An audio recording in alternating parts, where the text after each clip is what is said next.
ভয়ঙ্কর পাপের কথা বলে দেই। এই দুইটা পাপে যারা আসক্ত হয়ে আছে তারা তওবা করে ফিরে আসলে পরেও সারা জীবন তাদেরকে এটা সাফার করতে হবে। কথা বুঝতে পারছেন না? তওবা করে ফিরে এসেছেন মনে করেন, তারপরেও আপনাকে সারা জীবন এই পাপের ফলটা ভোগ করতে হবে। এক, মাদকদ্রব্য দীর্ঘদিন সেবন করেছেন, তওবা করেছেন, ফিরে এসেছেন, আল্লাহ হয়তো মাফ করে দিয়েছেন, আল্লাহ পাক মাফ করে দিয়েছেন, বাট আপনি আপনার দেহের যে ক্ষতিটা করে ফেলেছেন এটা পোষাতে পারবেন না। এক নাম্বার। দুই, তখন আপনি যদি বিয়ে করেন আপনি স্ত্রীকে সন্তুষ্ট করতে পারবেন না।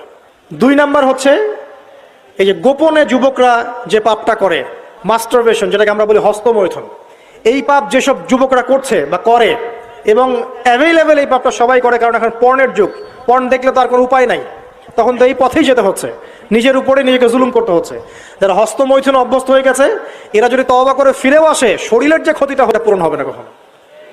এখানে আপনার দেহের ক্ষতি, আপনার মস্তিষ্কের ক্ষতি, আপনার পরিবারের ক্ষতি, এমন আপনি যদি পরবর্তীতে গিয়ে পরিবার গঠন করতে চান আপনি সুখী পরিবারও গঠন করতে পারবেন না, কারণ ভিতর থেকে আপনি নিজেকে শেষ করে ফেলেছেন।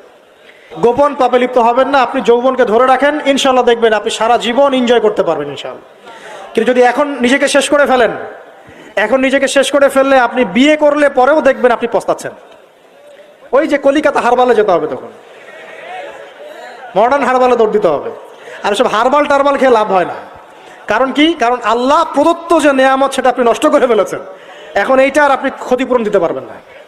অতএব জীবনটাকে সিরিয়াসলি নেন।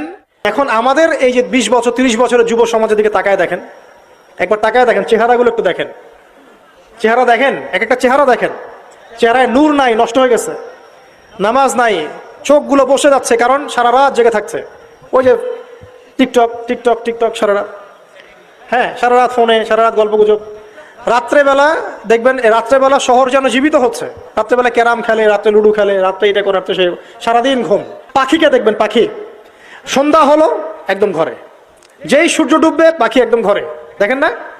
পাখি ঘরে। আর যেই ফজর হবে পাখি বের হয়ে গেল। আর আল্লাহ রাসূল সাল্লাল্লাহু আলাইহি ওয়াসাল্লাম হয়তো বা এই কারণেই, আল্লাহ ভালো জানেন, তিনি বলেছেন এমন কিছু মানুষ জান্নাতে যাবে যাদের মনটা হবে পাখির মতো। সুবহানাল্লাহ। দেখেন পাখি কি করে, একদম সন্ধ্যা হলো ঘরে ঢুকে গেল, যেই ফজর হবে একদম ফজরের আগে আগে সে বের হয়ে গেল। তো পাখির মতো হওয়ার চেষ্টা করেন, পাখির মতো লাইফস্টাইলে আসেন, এবং সে সারাদিন পরিশ্রম করে রিজিকের জন্য, করে না? আল্লাহ পাক পাখিকে রিজিক দেন কি চাকরির মধ্য দিয়ে না ব্যবসার মধ্য দিয়ে? কিভাবে সে রিজিক পায়? তাওয়াক্কুল, তাওয়াক্কুল, আল্লাহর প্রতি তাওয়াক্কুল। আর তাওয়াক্কুল করে কি সে ঘরে বসে থাকে না রিজিক সার্চ করে, রিজিক তালাশ করে?